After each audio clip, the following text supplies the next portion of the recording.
네, 지금까지 장점 봤어요. 이제는 불리한 점, 단점, 약점을 볼게요. 그 주요한 단점, 약점은 뭐에 대한 이러한 접근의 단점은 that 이하입니다. 즉, 여기 렌더라는 동사 나오죠. 목적어를 목적보호하게 만들다라는 오형식 동사인데요. 목적어 찾아보면은요. 여기까지가 목적어고 summa problematic이 목적보호예요. 즉, 그것이 규준 집단을 가로지르는 비교를 다소 문제가 되게 한다는 것이다. 라고 이야기를 합니다. 이게 무슨 말일까? 규준 집단을 가로지른다. 요 말은요. 지금까지는요. 1990년대 10살 아이들끼리 비교했고요. 2000년대 10살짜리 아이들끼리 비교했어요. 그러면 얘네 둘을 비교하면 어떻게 될까요? 그게 바로 이 규준 집단을 가로지르는 비교죠. 그게 다소 문제가 있다고 얘기를 해주고 있어요. 얘네 둘을 비교하면 안 되나 봐. 그 얘기를 하고 있는 거죠.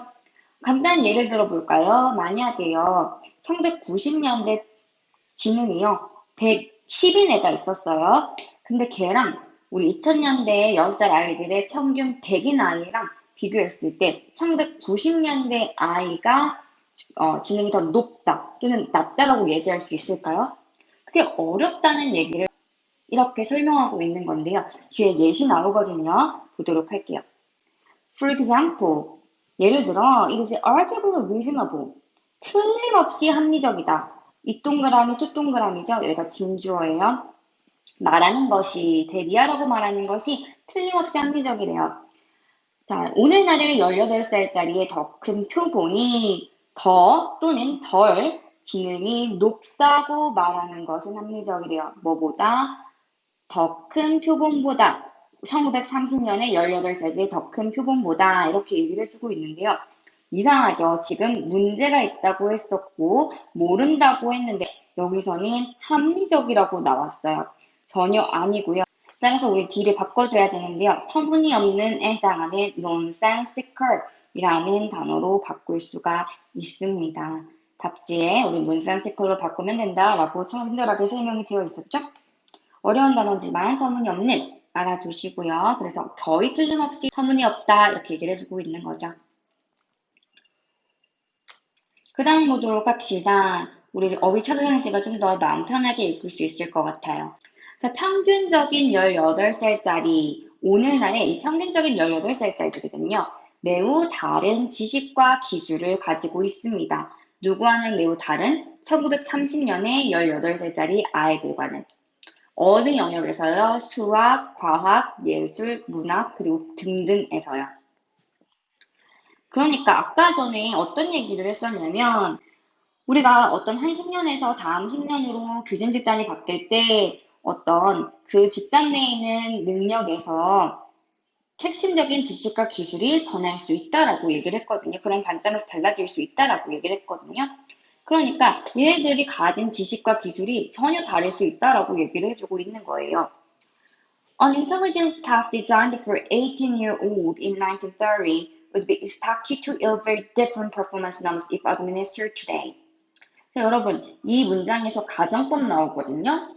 자, if 찾으셨나요? if 다음에요. it, 월이 생략됐다고 보도록 합시다. if 가정법 과거예요. 여러분들 가정법 과거는 뭐냐면이 현재 사실과 반대이죠. 현재 사실과 반대. 즉 만약 뭐뭐라면 뭐뭐 한다면 뭐뭐 할 텐데 정도로 해석하시면 되는데요.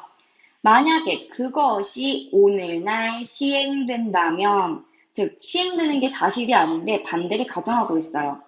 근데 이 그것에 해당하는 게 뭐냐면 앞에 나옵니다. An intelligence test designed for 18-year-old in 1930 이게 바로 이 it에 해당이 됩니다. 그거 넣어서 해석해 볼게요. 만약 1930년에 18살의 아이들을 위해서 고안된 지능검사가 오늘날 시행된다면 그 시험은요, 기대될 겁니다. 기대될 텐데, 뭐 하도록 기대될 텐데?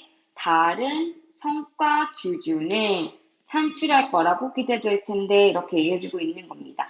그러니까 1930년대에 18살짜리 위에 교환된 그런 지능 검사가 오늘날의 18살짜리 아이들한테 시행이 된다면 매우 다른 평가 기준을 산출한다는 거죠.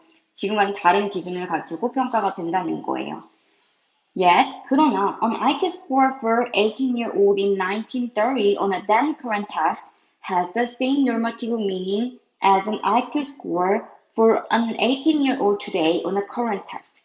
자, 여기까지 볼게요. for부터 우리 current test까지가 IQ score 꾸며주고요. 또 for부터 current test 뒤에 있는 게 이제 앞에 있는 IQ score를 꾸며주죠. 보겠습니다. 그때 당시에 현재 테스트였던 그때 당시의 테스트.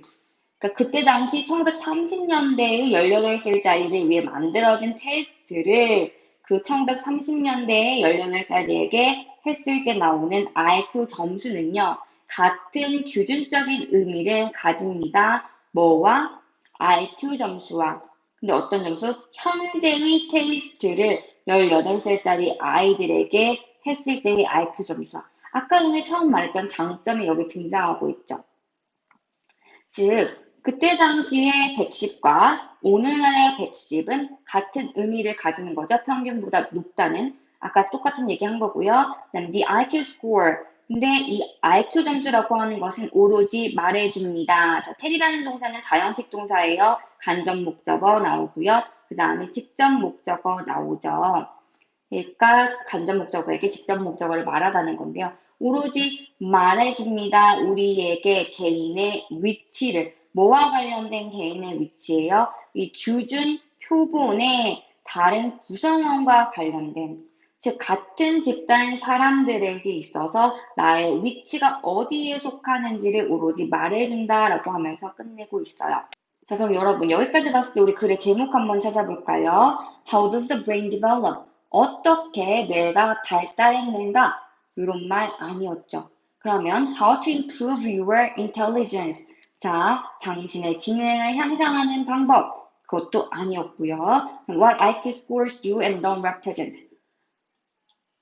IQ 점수가 나타낼 수 있는 것과 나타낼 수 없는 것, 그거 맞죠? 나타낼 수 있는 것은 뭐였어요? 상대적인 위치를 나타낼 수 있고 어떤 규준적인 의미를 파악할 수는 있지만 그 집단 간의 비교는 불가능하더라. 그래서 3번이 정답이 되겠고요. 4번 볼게요. 지능, 본성, 뭐보다는 양육. 양육보다는 본성에 결정된다는 거 아니었죠?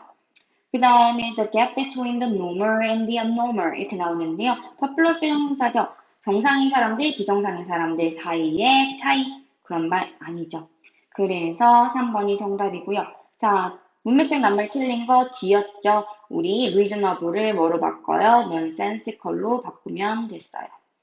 네, 이렇게 수고하셨고요. 여러분들 어려운 지문이었으니까요. 다시 한번 꼭 읽어보세요. 수고하셨습니다.